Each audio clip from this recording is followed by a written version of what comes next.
Welcome back to another typical P&W guy YouTube video. If you haven't already, please subscribe. It's very slow progress, and every one of them I am very grateful for. So today we are going to talk about the fate of my Gen 2 Vortex UH-1 and the Unity Fast Riser. It was on my go-to rifle. I've only had it just over like a month and a half. I got it in the end of July. So I had the Gen 1, got the Gen 2. Now, I absolutely love this optic, but there is a couple things that my new end-game goal has changed. Therefore, this optic has to change. So I never really wanted to run night vision. I always thought it was cool. Never saw the need for it. And then I took the CQB class that I talked about in a couple videos ago with my go-to rifle. And I was able to use the instructor's NVGs and absolutely fell in love with it. The concept, I understood why people do it. And so I started going on the research path, and rabbit holes later figured out that it is something I want to do. Matter of fact, I just ordered an OpsCore bump helmet, 2 days ago. But this thing is a tank. That was one of the reasons why I liked it. I love the shape of it. Let's see. Let's give you some actual dimensions. So sitting on the ground, it is 2 3/4 inches just by itself. That doesn't seem like a lot, but some of that, probably about 1/4 of an inch, is the mounting system itself. But to actually run it normally, even without NVGs, you had to have this fast mount from Unity. I felt like to raise it, and that made it doable, but it was still too low. I was noticing that I was kinking my neck a little bit, and I'm not a big guy. I'm 5'10", 175, 180 pounds, 12.5-inch suppressed AR-15. I just didn't like that aspect of it. Plus, like I said, the weight. Do I like the looks? Absolutely. Do I like the reticle? Absolutely. It does what it needs to do. I love every bit of it besides the weight, pretty much. And then I don't like that I have to have this mount or another mount to get it to an NVG height, when so many other optics out there can have an NVG height mount, whether it's ADM. Let's see, what are some of the other ones? Anyways, can't think of any of the other ones off the top of my head, but they do offer them for like the TLR2, for the AIMs, different ones. And I know the new Hydra mount came out for the different NVG height stuff, and like that's a cool mount, $600, but it doesn't work with stuff like this. I mean, is that thing worth $600? No, in my opinion. But like if there was something a little bit cheaper that would allow me to mount this that high and then have the IR set up just in front of it and slightly below it, absolutely. But this thing's huge as far as weight. So let's weigh it. Let me assemble it real quick and I'll get right back to you.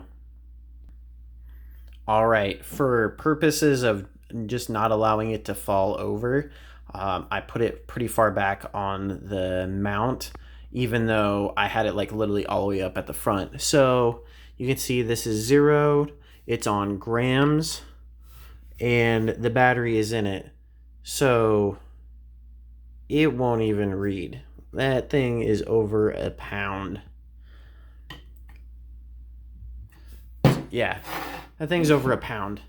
So think about having a pound of optic when most optics are ounces. And then it's tall. So you have just over 3 inches. So a pound worth of weight, 3 inches up in the air. That is stupid. So I did trade this thing off. So Monday, tomorrow, I will be having a whole nother setup. I pretty much did setup for setup. I got this thing on a stupid good deal. So a buddy of mine wanted this thing. He's a lot bigger of a guy. He's like 6'3", 6'4", like 230-ish. So weight doesn't really bother him like a smaller guy like me does. Also, he likes the mailbox look too. I did get a NVG mount with that trade, so it's literally gonna be setup for setup. So that's pretty cool, but it's a lot smaller in size and weight. So I'm really excited. So this is nothing really necessarily bad about this optic. Kind of ranting, you can tell that I love it, but I hate it all at the same time. It's heavy. That's my big thing, and I want to have the same weight that I started with this setup without any of the NVG stuff on my rifle. I want to end with that same weight with the NVG stuff. So I'm ditching weight and hopefully going to get a slightly better setup, because honestly, they took so long to come out with the Gen 2. I feel like it's slightly dated. Plus, I'm torn about this. I don't also like that I have to click NV to put it in NVG mode. So, that kind of sucks. But there are optics out there that are 100%. It doesn't matter. It's always ready for NVGs to be ran behind them. So I got one of those, and put your guess in the comments what I got.